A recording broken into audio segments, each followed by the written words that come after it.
He drew a deep breath, inhaled the smoke, and let it out slowly. Most of his face was hidden under a thick, old hood, and behind him there was only pitch darkness. In the dim glow of the pipe, it was impossible to see his features.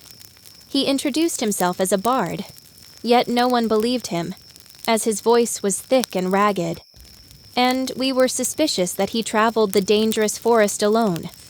However, he offered to tell us a story if we shared our meal and the warmth of our fire.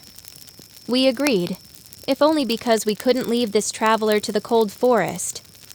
We made ourselves comfortable by the fire, holding our weapons at the ready in case of danger, and waited for his story to begin.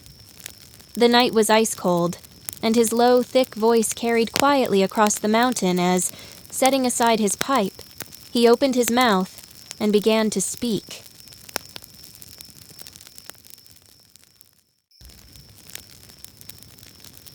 The story I'm about to tell you is about those who we call gods.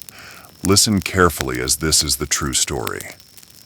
Long ago, in a time before thought, there was only a globe in which all creation was mixed. As there was nothing with which to compare it, the globe was big and small, dark and bright, everything and nothing. Over 100 million years, the globe began to grow, and eventually two powers slowly began to form within. As they grew, the powers developed consciousness and ego and separated into white light and darkness. White light formed as female and called itself Einasad. The darkness formed as male and named itself Grankine. These two beings marked the beginning of the entire universe and all that we know today. Einhasad and Grankine pooled their strength to break out of the globe. In this action, the globe was shattered into pieces of all kinds. Some pieces rose to become sky, some fell down to become ground. Between sky and ground there was water, and some parts of ground rose up to become land. The spirit of the globe was named Ether, also shattered with the breaking of the globe. This brought the various animals and plants into being.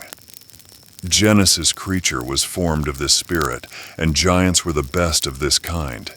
They were known as the wise ones, for their intelligence was as great as their strong bodies.